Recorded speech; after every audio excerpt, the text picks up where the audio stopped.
অধিক পরিমাণ মহব্বত করেন। এই কারণেই তো আল্লাহ তাআলা বলেন আলহাকুমুত তাকাসুর। আল্লাহ তাআলার বান্দা, আল্লাহ তাআলা সম্পদ দেওয়ার পরে বান্দা আবার আল্লাহ তাআলা থেকে বিমুখ হয়ে যায়। সম্পদের পাহাড় পরিমাণ সম্পদের মালিক হওয়ার পরে আল্লাহকে চিনা কতক্ষণ পর্যন্ত? হাত্তা যুরতুমুল মাকাবির, কবর পর্যন্ত, কবরে উপনীত হওয়া পর্যন্ত আল্লাহ তাআলাকে চিনে না, এরপরে দিকে চিনবে। নবী আলাইহিস সালাতু ওয়াস সালামের হাতে করে সাহাবায়ে কেরামদের মধ্যে একজন সাহাবী আলা ইবনুল হাজরামি, নবী আলাইহিস সালাতু ওয়াস সালাম মদিনার বাহরাইনের এক জায়গায় আমির ও শাসক নিযুক্ত করলেন। এরপরে ওই জায়গায় ট্যাক্স মুসলমানদের মধ্যে কাফেরদের মধ্যে ট্যাক্স প্রদান করে, ট্যাক্স নিয়ে এরপরে আমিরের কাছে যখন জমা হতো, মক্কা থেকে পয়গম্বর, মদিনা থেকে অথবা মদিনা থেকে পয়গম্বর আবু উবাইদুল্লাহ, আবু রুবাইদ একজন সাহাবীকে দিয়ে বললেন, যাও তোমারই বাহরাইন ওই জায়গায় গিয়ে তুমি ট্যাক্স গুলো নিয়ে আসো, মুসলমানদের মধ্যে বন্টন করে দিতে হবে। আবু উবাইদা রাদিয়াল্লাহু তাআলা ট্যাক্স নিয়ে আসার পরে ফজরের নামাজের সময় আনসার সাহাবীদেরকে নিয়ে নবীর ইমামতির মাধ্যমে ফজরের নামাজ পড়া হলো।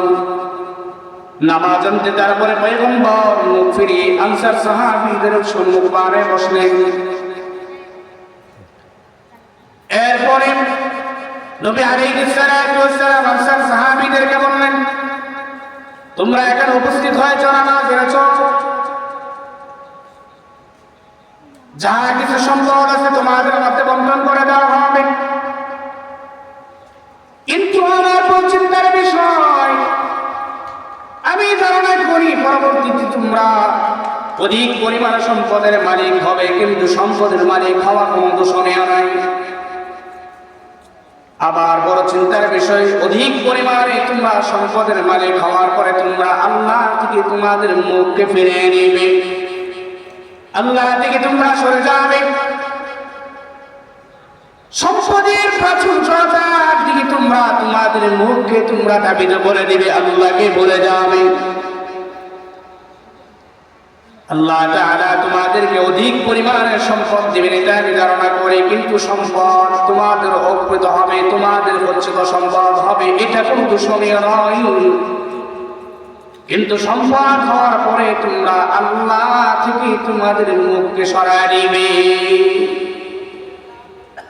কারণ অধিক পরিমাণে সম্পদ করে আল্লাহকে ভুলে যায়। যেমন ক্ষমতাও, রাজত্ব, মসনদ, সিংহাসন পেয়ে ক্ষমতার মালিক হয়ে সাধারণত কোনো দায়িত্ব, উপর মহলের কোনো দায়িত্ব পেলে মনে করেছে আমার চাইতে বড় আর কে আছে, আমার চাইতে বড় আর কে আছে, আমার চাইতে বড় ক্ষমতাসীন ব্যক্তি আর কে আছে। এটা যখন দিলের মধ্যে পয়দা হয়ে যায়, তখন আল্লাহর আযাব ও গজব সামনে আসলেও ভয় পায়। আল্লাহর আযাব ও গজব সামনে আসলেও ভয় পায়।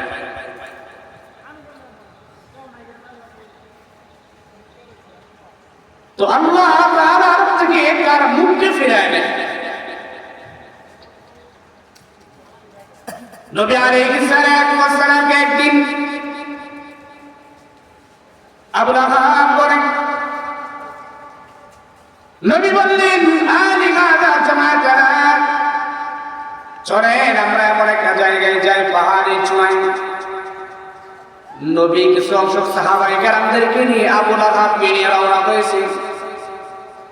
চলেন পাহাড়ের অনেকটা চূড়ায় যাবো আপনাকে নিয়ে। নবী আলাইহিস সালাতু ওয়াস সালাম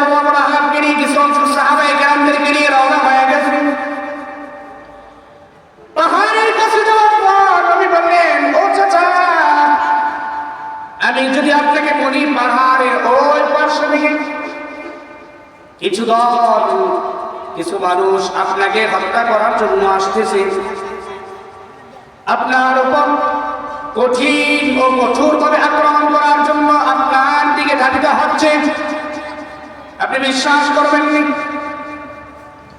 আব্রাহাম বললেন, হ্যাঁ অবশ্যই বিশ্বাস করবো, কারণ তুমি বিশ্বাসী একজন মানুষ, আল আমিন নামে তুমি উপাধিত ভূষিত হয়েছে, বিশ্বাস করবো না কেন?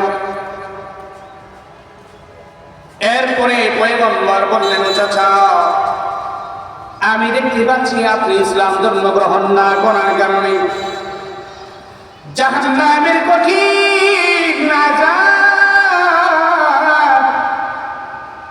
আপনাকে গ্রাস করে নিবে, আপনি জাহান্নামীদের অধিবাসী হয়ে যাবেন। আপনি ওটা কি বিশ্বাস করেন নাকি? বলেন হ্যাঁ ওটাও বিশ্বাস করি, তবে কালিমাটা গ্রহণ করুন। আব্রাহাম বলে, আলি হাদা জামাতানা, তুমি কি একাও নেই আমাকে এখনো জমা করেছ?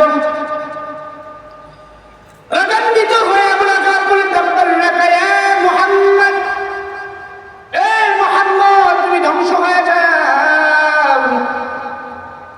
আল্লাহ তাআলা জিবরাইল আমিনকে ডেকে বললেন, যাও যাও, আমার মায়ের নবী ধ্বংস হবে না, ধ্বংস তো হবে আবু লাহাব। যে আবু লাহাবের ব্যাপারে আল্লাহ তাআলা একটা সূরা অবতরণ করেন, সূরাতুল লাহাব। আল্লাহ তাআলা বলেন, তাব্বাত ইয়াদা আবি লাহাবিন ওয়া তাব, এ আবু লাহাব আমার নবী ধ্বংস হবে না, ধ্বংস হবে তো তুই। মা আগনা আনহু মালুহু ওয়া মা কাসাব, এ আবু লাহাব তুই ধ্বংস হবে, তোর উভয় হাতই ধ্বংস হবে। এমনকি মা আগনা আনহু মালুহু ওয়া মা কাসাব, তুই ধ্বংস হবে, তোর স্ত্রী উম্মে জামিলও ধ্বংস হবে। তোর সম্পদ, তোর এই টাকার পাহাড় তোকে বাঁচাতে পারবে না। এই যে আবু লাহাবের ভিতরে একটা বড় অহংকারের ছোঁয়া এসেছে, এটা কিসের কারণে? সম্পদের কারণে একটা অহংকারের ছোঁয়া এসেছে।